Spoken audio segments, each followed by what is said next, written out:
Good evening. This is Talking Devils, the leading independent Manchester United podcast. I'm your host, Wayne Barton, joined by two former Manchester United players to talk over a mixed week at the club. First of all, joined by Phil Marsh. How are you doing, Phil? You all right? Hi, Wayne. Yeah, all good, mate. All good, thanks. Had a busy schedule this week in work, so I've been a bit hectic. But yeah, everything's good. Obviously, good result the other night against Chelsea, which was a sort of nice way to finish the week. And yeah, I think obviously, we'll get into the podcast now, have a chat about the next couple of games. But that game's given me a little bit more optimism. I thought, it was all doom and gloom up until that point. I thought if we can't beat Chelsea, then we really are struggling because they was bad the other day. It probably should have been more goals from both sides, really. But yeah, just happy to get over the line. Yeah. Lee, how are you doing? Oh, sorry. I said Lee. To the listeners, obviously, it's Lee Lawrence, former United defender. How are you doing, Lee? You're good? I'm good, mate. I'm good. Bit of a mad time of year for me with, obviously, as you well know, I run my own central heating company, so trying to get everything sorted a couple of weeks before Christmas, it's a horrendous time for work. But apart from that, mate, yeah, like Phil said, we'll get into the podcast in a bit, but maybe a little bit of optimism in a bleak season so far. So it definitely brightened my day up the other day, and I'm sure we'll talk more in depth about it as we go on. Yeah, we will.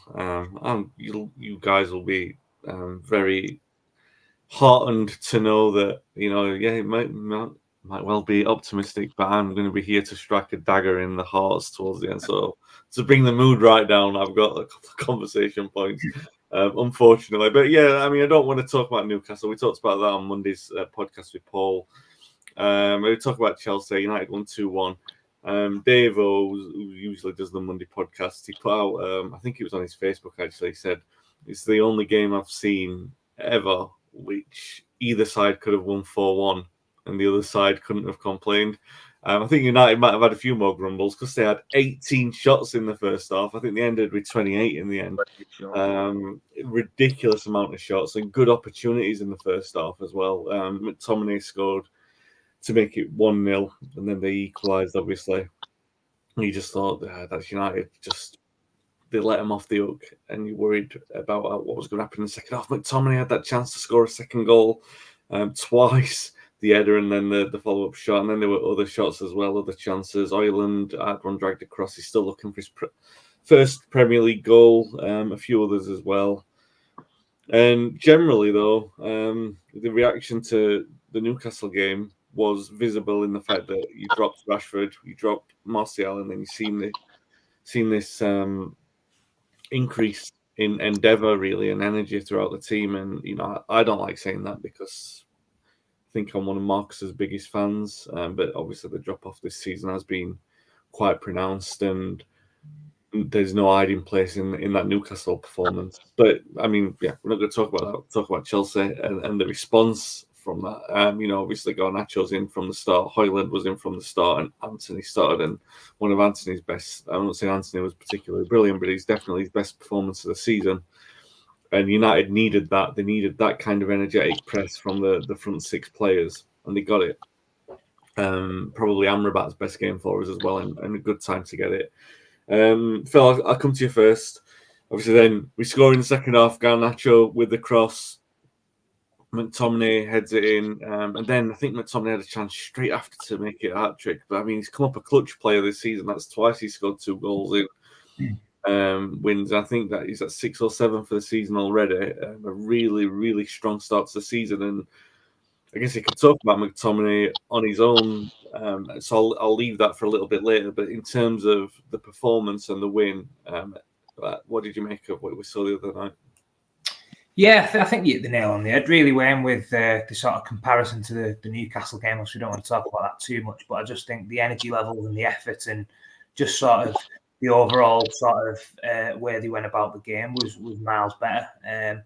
Although the quality was still a little bit, not where it needs to be from both sides, really. I think we're obviously two teams this season that are both visibly struggling with that little bit of quality, especially in the final third, having that cutting edge and just being able to sort of consistently create good opportunities and put them in the back of the net is a massive sort of issue really for both teams. But as you say, I think a lot better with getting Luke Shaw back into the left side of the back four. Looked a lot more balanced. As you said, I think Amrabat had a better game, although I think he still can probably do a little bit more, and we've probably not seen the best of him yet.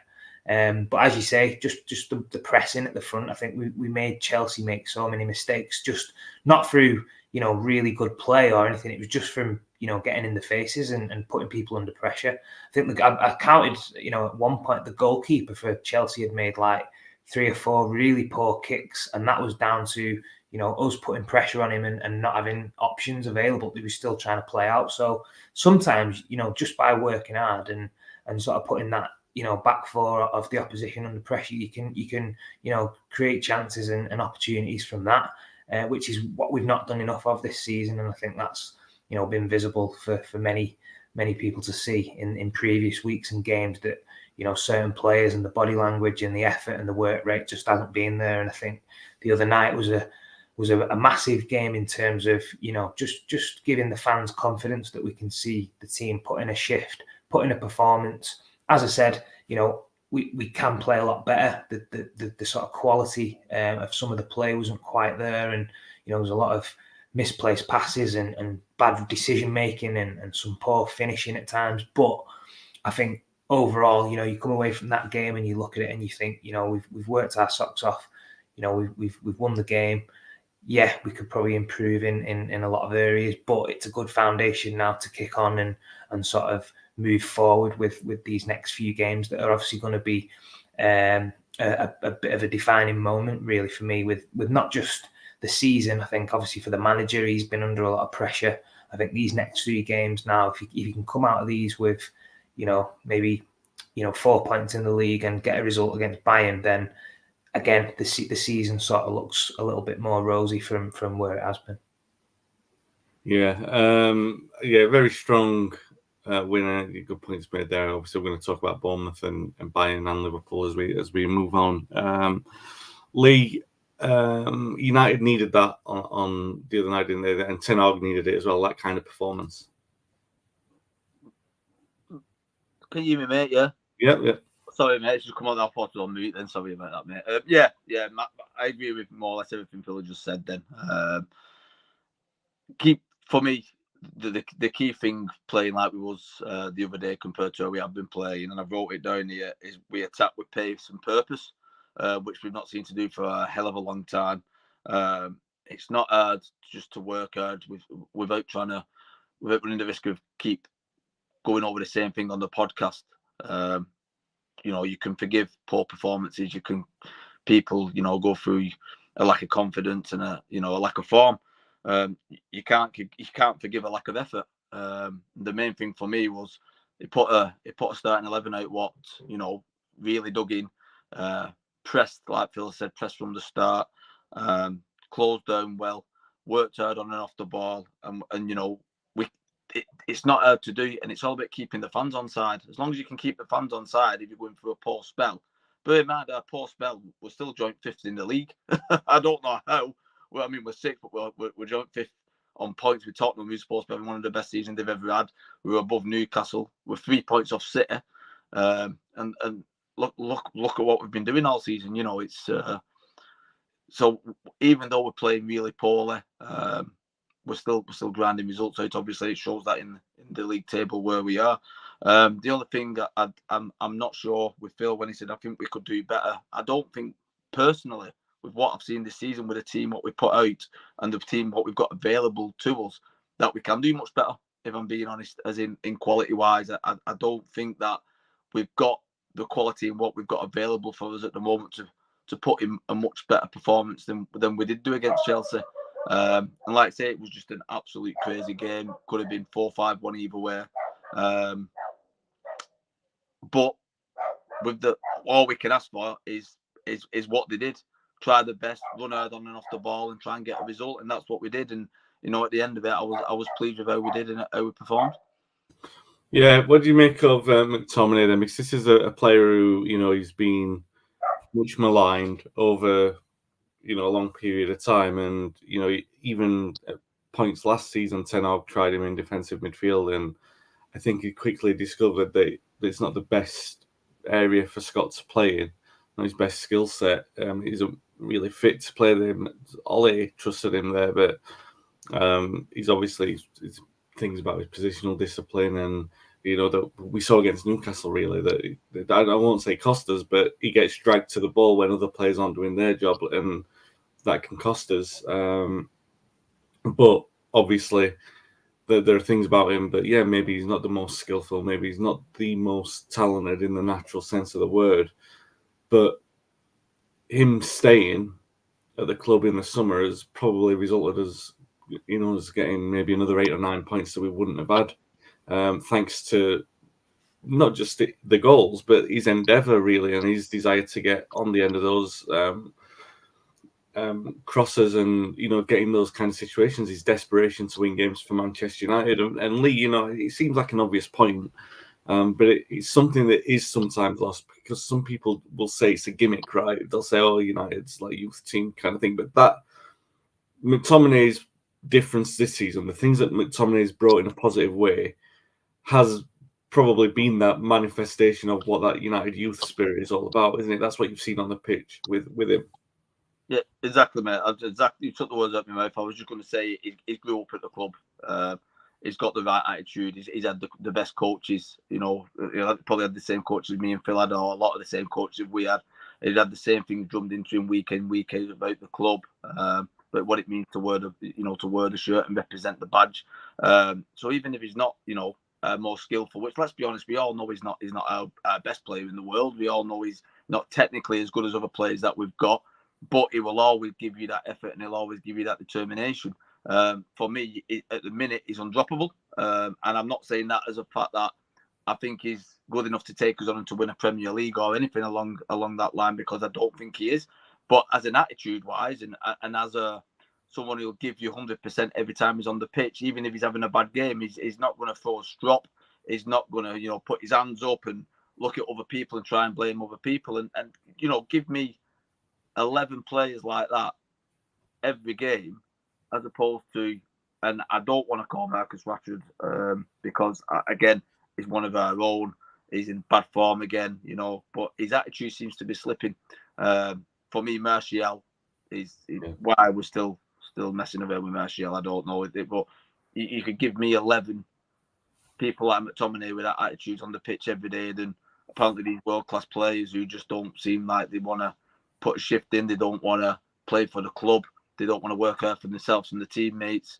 So yeah, for me at the minute, McTominay is undroppable. You've got to play him, especially again with what we've got. I think he's doing a great job there.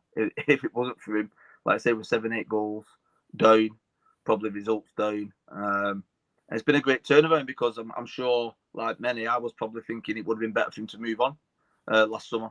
And again, another shout to Maguire. Very, very similar thoughts from Maguire. Don't think he's good enough for what we need going forward. But fair play to the guys that the captaincy took off him. It looked like everyone wanted him out the club, behind the scenes, and the fans and everything. But he's pulled his socks up. He's worked hard. He's never moaned. And again, he's been one of our better players. And I think he's won the Premier League Player of the Month, hasn't he? Absolute fantastic attitude to have, fantastic mate. So you've got to give them two massive props for what they've done. And like I say, hopefully we've got Shaw back now. And Phil mentioned it a little bit earlier. He'll definitely strengthen that back four up and helping attack down the left hand side. So when we get Martinez back, we've got Shaw back. Amrabat looked like he was coming on a little bit the other day. Looked like the player we've seen at the World Cup. Garnacho, although he's still raw, when I watched him the other day against Chelsea, he's still raw, but he worked hard. He got the ball. He created chances. He set up a goal. He made things happen.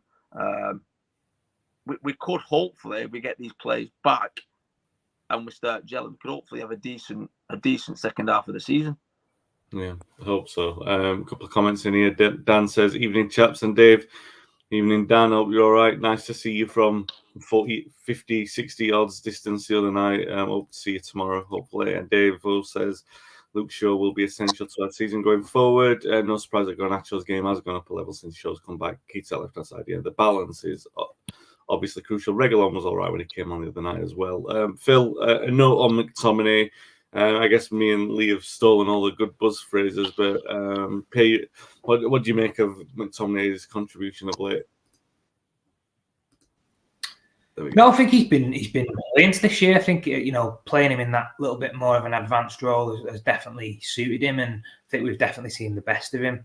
Obviously, gets into the box and sort of is a decent finisher. He's shown that for Scotland as well. So, I think with the sort of grounding that he's had, and obviously he's came through the academy, as Lee said, he knows exactly what it is to play for the club, and he has got the right attitude. And I think, as Lee said, at the minute he is maybe undroppable, just purely based on the way that he is as a player in terms of his attitude, his work rate, the way he sort of expresses himself on the pitch. And he's leading by example for me at the moment with just his all-round game, which is surprising when you look at how many sort of experienced players that we have got in the team that we're sort of sat here looking at Scott McTominay as the sort of person who's sort of leading by example and sort of setting the standard, if you like. So fair play to him, and hopefully he can continue with his goal scoring form, because as we've said, without him this season, you take away them goals and that's probably us sort of sitting in the bottom half of the table. So yeah, fingers crossed he can keep putting in the performances, and as we've said, I think once we get some more of these players back who have been missing, who are pivotal in the way that we want to play and sort of the way the foundation of the back four is, we'll hopefully start seeing the best of some of these other players as well, which isn't an excuse, but I do think the injuries have sort of had a big part to play in some of the performances and sort of some of the results maybe. What do you reckon for Bournemouth tomorrow then? Because Bournemouth have actually probably been in better form than what most people would give them credit for. You expect them to be really struggling, like Sheffield United have been, but they've been decent, putting a good fist of it. And I'm expecting a probably more difficult game tomorrow than what I did the other night. Really, I expect Bournemouth to be stiffer opposition. What do you reckon, Phil? Yeah, I think obviously Bournemouth, last couple of weeks they've definitely sort of improved and picked up some really good results. You look at the results that they've won in the last couple of games. Two, I think it was Tottenham the other week, who obviously have been playing well this year. So they're going to be coming to Old Trafford with a lot of confidence. They've not really got anything to lose. They're going to be the underdogs, but as you say, they're starting to find a little bit of form. I think for us, we've obviously come off the back of a good result, and we're still sort of trying to find our maybe best 11 and trying to get everyone back into the team that needs to be sort of playing where we're playing with confidence and stuff. So again, it's going to be a really tough game in that respect. But we've got to go into that with the belief now that we're on the start of a run. We're playing a lot better. The energy levels just have to be there. I think if we can match them on energy from the first minute to the last minute, 1 to 11, we should have better quality and the sort of more possession to win that game of football. But again, it comes down to, can we replicate the performance again in terms of the basics, the work rate, the energy, win your individual battles.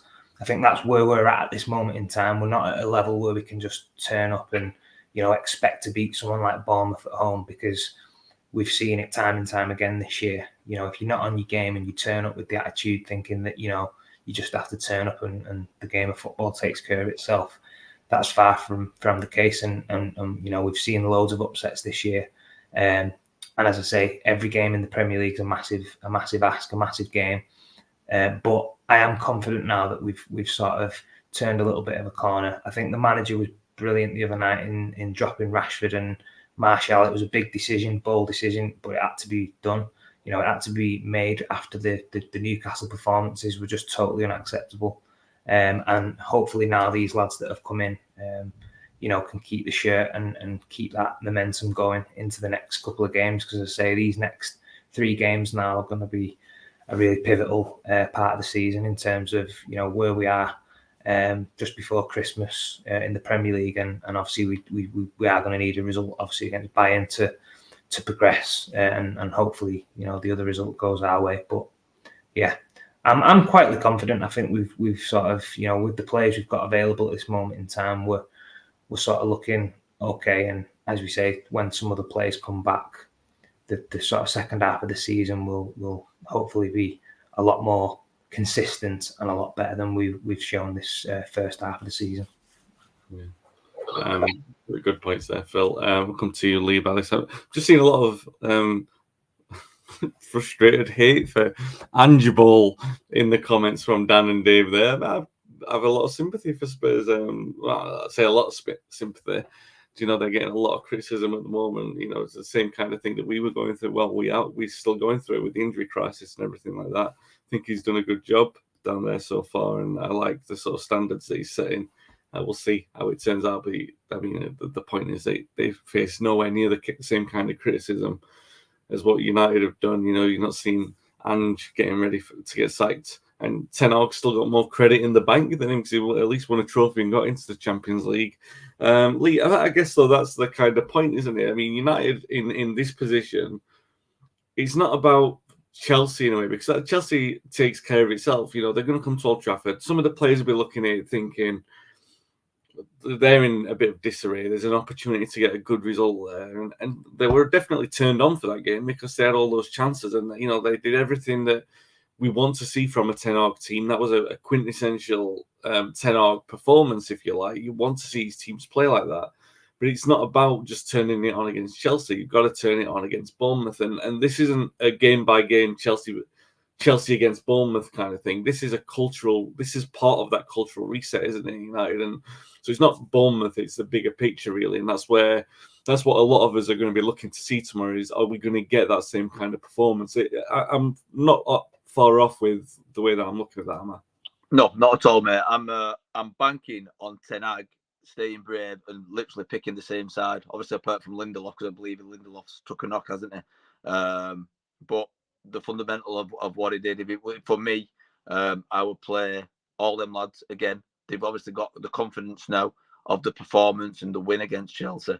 So I would 100% put as many of them starting lads on as I could who started the other day. Maybe put Shaw in for Lindelof and put Vegelon at left back, or I believe Varane's back fit again.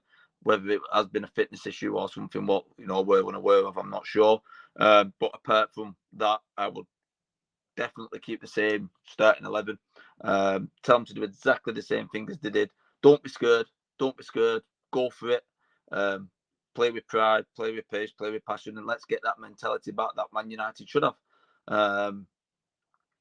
I think if we do that, we won't go far wrong, to be honest, against Bournemouth. Yeah. We'll talk about Bayern then. United have, I don't know how you describe what they've done with their Champions League group so far. It's been a right royal mess. 9 goals scored in away games. I was looking the other day at how many times they've scored 9 goals in Champions League groups away. I know they did it in the treble. Scored like 5 or 6 at Bromley, wasn't it? And then 2 at Bayern and 3 at Barca. So they definitely went above 9. Even David Moyes' one. I know they scored 5 in one game against Leverkusen. I can't. The other teams don't trip off my tongue very easily. But it's not a common thing to score 9 goals in the away games in the Champions League. United managed it. They managed to lose 2 of them in the last minute, and then the other one they just threw away the game like right near the end of Galatasaray, which was crazy. And it's left them in a situation which is nowhere near in their hands, so they can win and not even go through.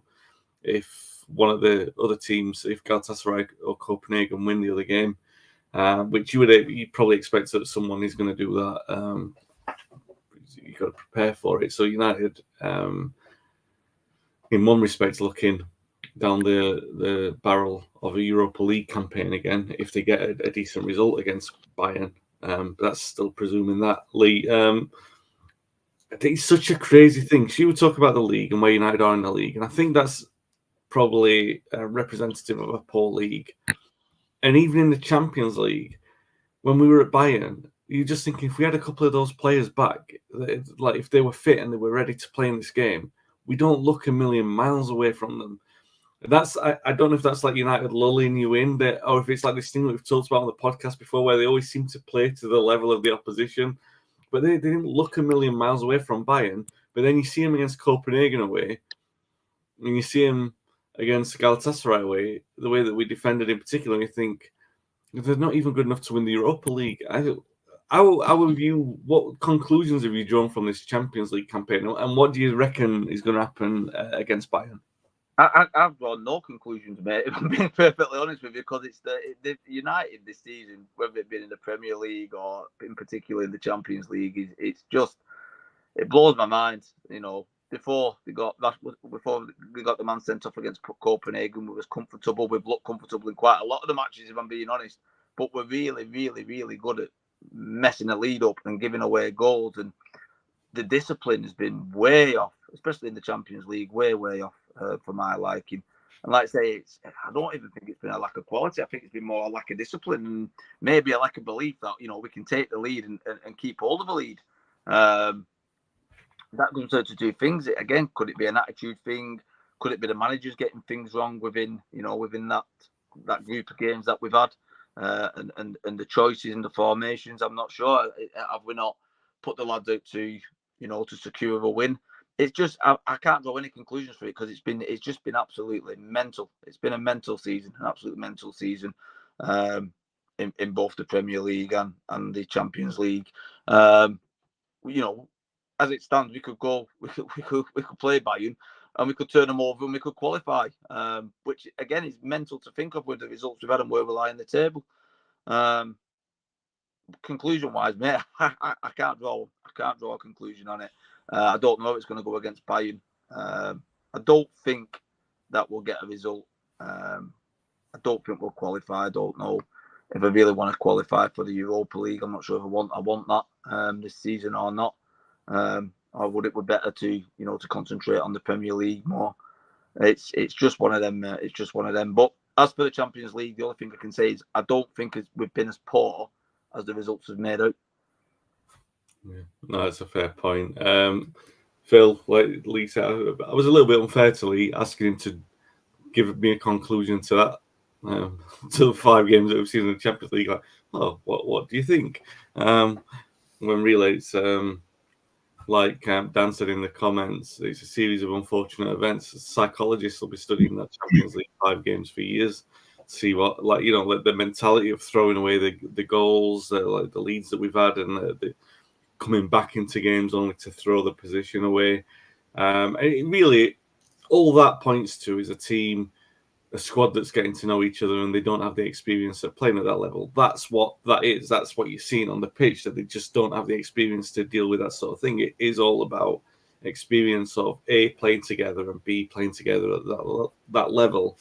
That said, it still presents a situation where we could qualify on Wednesday night. What do you make of, first of all, what do you think is going to happen against Bayern? And second of all, like Lee said, and I've heard a few people say it might be better off for United not to qualify, not even to get into the Europa, just to have the rest of the season free. And generally I'm like, I would disagree, because I think it's always good for United to be in all the competitions. I never want to see United lose, and I'm not saying that here, by the way. I still want them to win on Wednesday night and then let nature take its course with the rest of it. It is Wednesday night, isn't it? Is it Wednesday when they play? I think so. Yeah, I think so. Either way, I still want them to win, but I can see the point, and I do somewhat agree with it, that in the short term, even qualifying for the Champions League this season isn't necessary for what the trajectory that we've got going on. It's more about getting the manager the opportunity to trim the squad and mould the squad the way that he wants it, and to build that identifiable style, which again we did see against Chelsea the other night. So yeah, the 2 questions there, which I completely ran past after. What do you reckon we'll do against Bayern, and what do you reckon to the story of, or the theory of, it's better, it might be better that we're not in it at all? Well, I'll do it in reverse order. So I think just touching on the Champions League campaign this year, I think as we've seen in certain games, I think we've done really, really well, been in total control of the game. And then an incident's happened, a bit of adversity, a red card or conceded a poor goal. And I think what's been highlighted for me more than anything in terms of at that level, especially, I mean, we've seen it in the Premier League as well at times, but especially at the top level in the Champions League games, what I've seen is we haven't really got any leaders on the pitch. We haven't got someone who can grab the game by the scruff of the neck, who can sort of say, right, if we conceded a goal here, like the perfect example for me was when Rashford got sent off against Copenhagen and we was cruising. You know, we needed to see that 10-minute period out till half time and stay in the game 2-0 up. And instead, we didn't really change anything tactically. We didn't change anything in terms of the formation. And then we ended up conceding some sloppy goals and the game completely changed. The crowd got up and it was a completely different game. At this moment in time for me, because we haven't got them leaders and people on the pitch who can, you know, scream at lads and say, listen, we're sitting in for 10 minutes here. Make sure you don't go over the halfway line. We're keeping it at 2-0. I think we've just got a real lack of experience and leadership and sort of people who know how to manage a game. So I think that's cost us in quite a few games. Obviously, we've seen individual errors, the goalkeeper, and some, you know, decisions that, you know, you might think we've been a bit unlucky with, which you all get that. So that's just my takeaway really from the Champions League campaign up to now. I think we've played really well. We've been flying in some games, but then just not had that sort of, you know, man management within the game. Obviously, your manager can take a bit of, you know, stick from that maybe as well, but the players inevitably are the ones on the pitch who have got to, you know, deal with that and manage it on the pitch. I think the Bayern Munich game for me, obviously they're going to rest players. I think, you know, they're already qualified, so they're going to play a maybe weakened team. However, you know, when you say a weakened team, you look at their squad, you look at the players they've got available. You know, they could probably rotate 7 or 8 players and still have a really, really good side that's going to give, you know, any team in world football a problem. So it's definitely going to be a tough game. I think, you know, we just got to go in with the attitude that, you know, it's our last shot at staying in the Champions League. You've got to work your socks off because that's, you know, Bayern Munich. If you don't work hard, that's, you know, you may as well not bother turning up because the quality that they've got, although, you know, sometimes they do have a little dip in form, they always work the socks off. The manager's got that drilled into them. They all know the roles. They all know the positions. They're a well-oiled machine. And if we're not even going to put a shift in and work hard, then, you know, even the B team would sort of give us a good hiding. So for me, it's just an opportunity to go out there, express yourself, give it one last crack. If we can win the game, brilliant, and qualify, I would be more than happy with that. Although I do think, you know, if we do go on and qualify, we're not equipped and we're not ready at this moment in time with where we are as a team, where we are as a squad to go on into the latter stages and sort of challenge. So it wouldn't be the worst thing for me if we did end up going in the Europa League. I think we probably would have a much better chance really of sort of, you know, doing something in that competition and maybe trying to, you know, get to the latter stages in that. I think that's where we're at the moment. And that's not to say that, you know, I wouldn't want to qualify in the Champions League. I would. I'd love to, and, you know, see us play a big team and get through. But just being honest from what I've seen this season and where we're at as a club with some of these players and, you know, the performance levels that I'm seeing aren't at that level where I think I'd be confident really going into that and sort of, you know, seeing us progress. So, yeah, I hope we do progress really. But as I say, either way, you know, you want to just keep that momentum going. And I think the Europa League probably would be a better route for us to maybe get another crack at some silverware. Yeah. Although I will say, having looked at some of the teams in the Europa League, Liverpool are in that, aren't they? Do you know, and still, I don't think we're as strong as Liverpool at the moment. Lee, we'll talk about Liverpool, actually. The way that I envisage this, you know, like perfect scenario is that we win against Bayern and we go through. That's what we all want to see. But, you know, the reasonable expectation is United are favourites to win against Bournemouth, right? So win against Chelsea, win against Bournemouth, a lot of that confidence comes back. Obviously, it depends. Like, don't take the win against Bournemouth for granted. I'm not doing that here. But the nature of the way that we win against Bournemouth has got to be important as it was against Chelsea. So you've got to see a good performance against Bournemouth and the win. Then let's say, being realistic, you get a good result against Bayern, right? Where the performance is good, the tails are up, they draw, or they even win, but they don't go through because there's a win in the other game. So United are out. And then there'll be pressure either way. They could even lose. Regardless, like United, the expectation, and I saw it somewhere, it's either 12% or 21% the probability that United have of going through. Either way, it's quite remote. It's very slim, the chances are. So let's take it as read. Even optimistic speaking, they'll win against Bournemouth, but they'll, odds are they'll be eliminated from the Champions League. And the pressure will be on Ten Hag then, because everyone will be talking about being eliminated from the Champions League. And then we go into the game against Liverpool. If we see an upturn in performances, like we did against Chelsea, like we see something against Bournemouth and we see something against Bayern, I'm inclined anyway to back the manager. I am, even if the performances aren't good, I'm still going to back the manager because I see the bigger picture. But in terms of the trend, and obviously you want to see that kind of run of consistency and the momentum going. If it slips away and you don't see that, the pressure's even greater. You know where I'm going with this, because we go against Liverpool and the last two results that we've had there are 7-0 and 4-0. I look at the landscape and mounting criticism on Ten Hag if we're eliminated from the Champions League, the way that it's been over the last few weeks and months, and they're ready to write him off.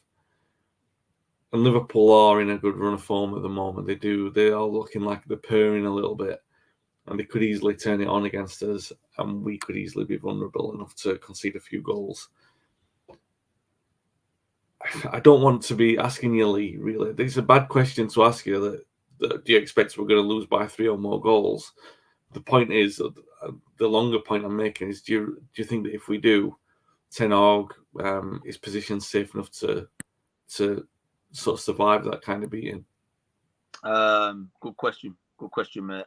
For me, it all depends in the run-up before the Liverpool game, as you've just kind of explained there.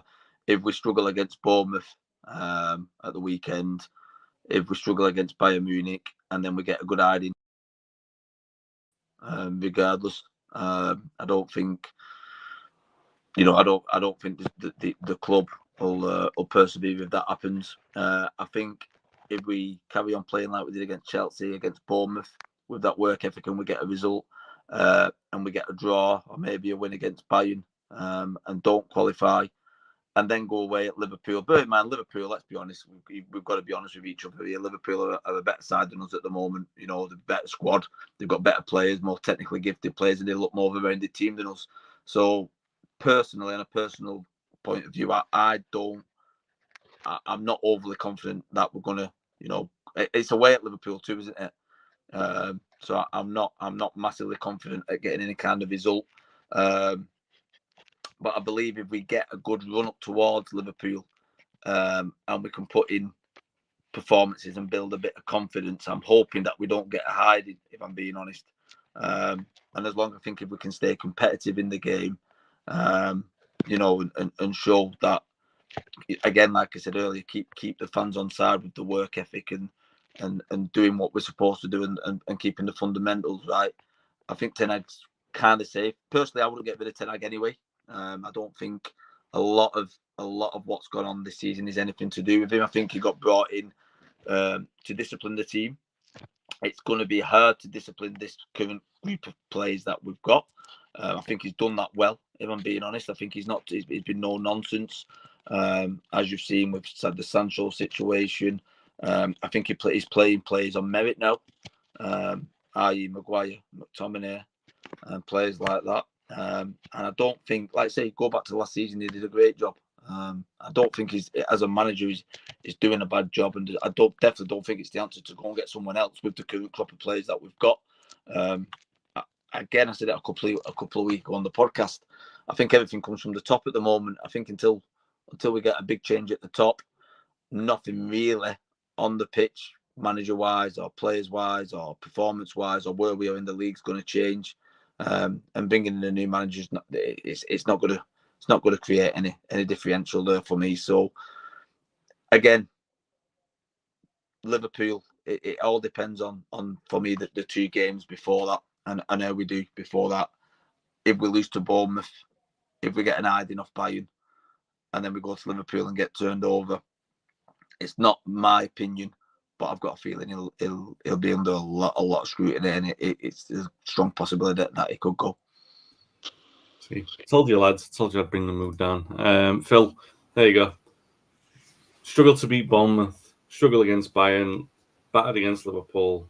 Ten Hag is under a lot of pressure. What do you reckon to that scenario? How likely do you reckon that is? Do you have? I'm not saying that that's possible. Wait, it's possible. Yeah. I'm not saying that that's probable. By the way, it's definitely possible.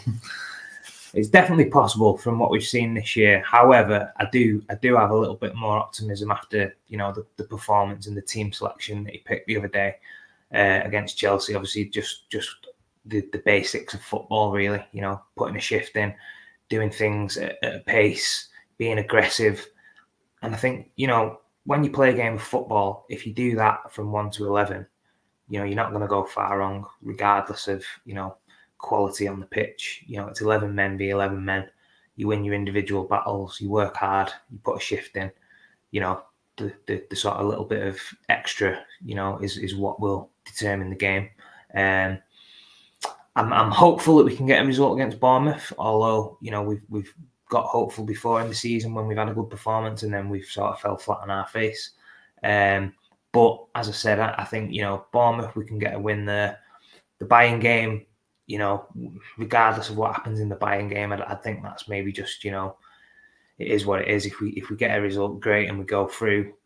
Highly unlikely, but that's brilliant. If we can get a draw or whatever, and we finish in the Europa League, for me, I think everybody's expecting that. So the manager won't really sort of come under any real pressure from that game, if I'm being honest, unless we get an absolute hiding. And then the Liverpool game is for me, as Lee said, you just want to see us be competitive in that game, especially being a local derby. What it means to the fans. You just want to make sure that your team are putting in a shift, putting the effort in, not sort of shirking responsibility and not going that extra yard and putting a tackle in and just doing the basics again. What we want to see. Liverpool are a better team, so they are expected to win. So result wise, if we lost, it's the manner that we would lose the game. For me, would be how the manager could maybe come under some extra pressure. If you lose the game 2-1, you put a massive shift in, you have some great opportunities, and Liverpool just have that little bit of extra quality to get the win. I think most Man United fans would probably, I would never say accept it because you always want to win, but they would understand, we've given it a good go. This is where we are at the moment. Never mind, let's move on to the next game. But, when we've seen these performances cropping up throughout the season, Newcastle, where players are just strolling around and it's unacceptable. And there's not that desire and that determination to go out there and play for this shirt and do everything, and not even applauding fans at the end of games and stuff like that is criminal. I sort of had a bit of a thing with that with the Newcastle game. That's a minimum bare minimum requirement. Fans travel, spend a lot of hard-earned money to go and support the team, regardless of your performances, and that should be something that every single player is made to do at the end of the game. I think it's obviously a difficult week. This week's going to sort of determine a lot of things this year, and hopefully we can come out on the right side of it, and the manager sort of comes through that. Because I say I want the manager to stay. I don't think changing the manager would necessarily improve or do anything. We've seen this a lot of times with different managers. This group of players isn't really going to change anything, and for me, as we've seen, the manager's dealt with a lot of hard situations in such a short space of time, and I think he's done the best that he could do with the way that it is this day and age, the power that some of these players have. His hands are tied with a lot of things, but I think he's managed the dressing room and sort of the discipline side of things really well. Yeah, just before we go, just a point I want to just elaborating on that what Phil's just said, Lee. Just an interesting point. We've talked about the manager managers before Ten Hag, they sort of like lived and died by the performances of the players. Obviously, that's how football results are governed. But it seems like such a critical period that this decision to drop Rashford and Martial for what we perceive to be a lack of effort that we saw in the Newcastle game, we don't know for sure. He brought on Rashford. Martial warmed up, but he wasn't in the squad. But if you play those players and you get those kind of performances, like now, you blame Ten Hag equally, like you blame the players for the Newcastle game, because he should be aware of those players. So he definitely is now, because we've seen the response, right? So if he plays those players against Liverpool and gets the same result, and really the same result, if you're carrying 2 passengers, is losing 4 goals easily. That's where the thing comes, isn't it? Really, where the finger starts to get pointed at the manager, if he's not learning the lessons with that. So, Lee, I mean, with that in mind, the point is, does he sort of drop Rashford and Martial out of this next run of 4 or 5 games completely to sort of say, well, I mean, might bring on Rashford against Bayern and against Bournemouth, but when the stakes are so high, he's kind of got to not play them, if you understand. I don't like saying that, but you know where I'm coming from with that. Can he afford to play them at Anfield, knowing that his job could well be on the line?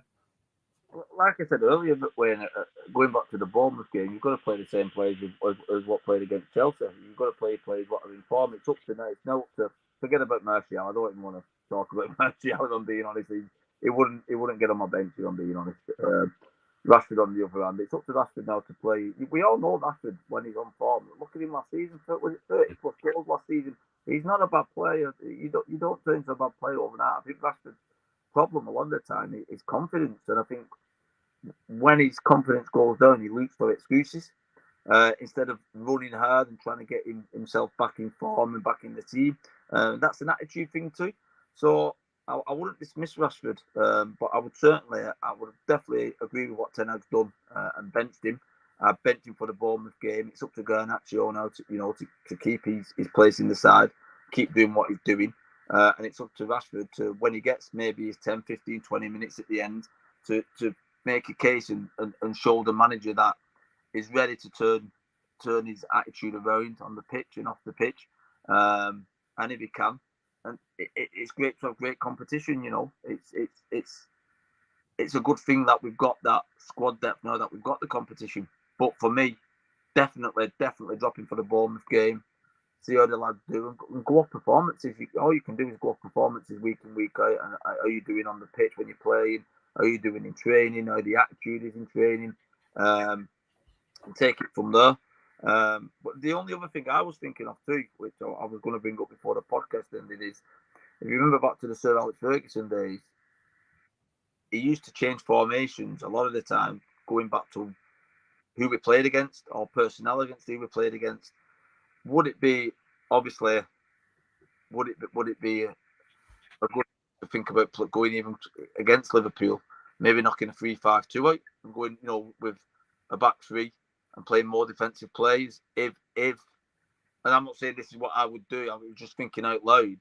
So say, for example, if we beat Bournemouth playing with the same players we've got in the same formation, the same tactics, and then we go to Bayern and play the same way and get a result, or look like we're getting somewhere with it, do we then go to Anfield and play that same way, or do we look at it as, let's try and get a result and let's go back to being a more defensive, more compact system? I'm on the fence with that a little bit. I was going to see what you guys thought about that, if I'm being honest. Yeah, my thoughts are that you would. Well, I don't care as long as you get the result. I'm not bothered about the fluency of because I don't think we've got any until we get the full complement of players back. So until we do that, then I'm not bothered what we do as long as we get the results. I do want to see a consistent run of performances. Don't get me wrong, and obviously consistent selection and formation contributes to that. But in terms of getting a result at Anfield, considering we've lost a few on the bounce there, maybe 4 or 5 on the bounce. It's been a long time since we got a result there. But like Phil said earlier, expecting to lose is one thing. Expecting to lose heavily is another. So as long as we go there and put in a better performance than what we have done, then to answer your point, I'm open with the formation as long as it's a clever formation that does the job of getting a result. Phil, what do you make of that? I definitely think, going away at Anfield with where we are at the moment, he probably will be looking at going a little bit more defensive, just purely based on obviously their attacking players, obviously the previous results that we've had, and he obviously will, know that this is the game really of the season that is sort of widely scrutinised, and especially after the last couple of results where we've sort of conceded a lot of goals. And we've definitely been carrying players in them particular games. I can remember he will want to go with players who he can trust, he can rely on. And what I mean by that is, maybe players who aren't technically as good, but he knows will put a shift in, will work hard for the team, will track back, will put a shift in and make a tackle when needs to. So yeah, I definitely think he sort of will have that in the back of his mind. I agree with Lee. I think you've got to definitely stick with the team against Chelsea for tomorrow. Against Bournemouth, you get through that result, you roll into midweek in the Champions League. You can maybe afford to make a couple of changes with the Liverpool game in mind, knowing obviously the sort of buying game is going to be, obviously you want to win, but it's not sort of in our hands. So you could maybe sort of look at the Liverpool game with that in mind. And then that's the big game really of this next sort of week. The Liverpool game next week is sort of where a lot of fans will be looking for a reaction, looking for a performance, looking for us to maybe use that as a catalyst to sort of kick on for the second part of the season. I think if you get a result there, even if it's a draw, you come away after a good performance, you've battled and you've worked hard and you've got a point away at Anfield. That can sort of give, especially some of these younger players, some of the younger lads now coming into these big games, playing in the Champions League and some of these big Premier League games, like your Mainus. If you can get some, good results away and experience, invaluable experience into some of these younger players, you can use that as a catalyst then to kick on and sort of, have that little bit of momentum to sort of really push on after Christmas once you get some of these, big names back that we're obviously missing, your Martinez's and possibly Casemiro if he's coming back into the fold. So yeah, I think it's a big week for the club, but I'm quietly optimistic. I think the game against Chelsea has definitely shown that we can mix it and do the basics well. We just now need to do that on a regular basis, and I think this has been the biggest concern and the biggest worry and stumbling block that we've seen, especially over the course of the last few years in terms of doing it on a regular basis. It's all right doing it against Chelsea. It's now when you play Bournemouth at home, or you go away to Brentford, or you've got to do it every single week. That is the sort of benchmark. Every single week, 100% effort. You can live with bad performances and not having not scoring a chance or missing a penalty, whatever. If you put a shift in, the fans will never criticise you. Well, definitely open to see that over the next 10 days or so. A massive 10 days for United. And again, not to be too negative, but my brain is just bringing me back to the last days under Mourinho, where I think we beat Swansea 4-1, and at some point we beat Juventus away. We scored in the last minute, and then we went to Anfield and got tonked, and you've got Pogba and Lukaku were on the bench, weren't they? And the big symbol of Mourinho's failure, and then he got sacked the morning or 48 hours after that defeat. He was out, and I worry because, like you both said, I'm fully on board with Ten Hag, and hopefully it doesn't come to that. Hopefully he gets, next time that Phil, Lee and I are here, we're talking about 3 wins from those games against Bournemouth, Bayern and Liverpool. It's definitely going to be a big 10 days for United. If you've enjoyed the podcast, if you could give us a like and subscribe if you're watching on YouTube and you haven't done that already. And if you've listened back on the audio podcast, even if you're watching on YouTube and you like watching us, if you can pop over to the audio podcast, like iTunes or something, It's not called that anymore, is it? Apple Podcast. I'm still calling things Twitter and stuff like that. All the old platforms. If you could go over to there and give us a review on there and a rating, we'd really appreciate that. And we will be back. Hopefully, I'll be able to pull the guys out of Christmas preparations a few days before Christmas to come back on the pod in a couple of weeks' time. And I'll be back on Monday with Paul. Until then, guys, stay safe, stay well, and thanks for listening and watching.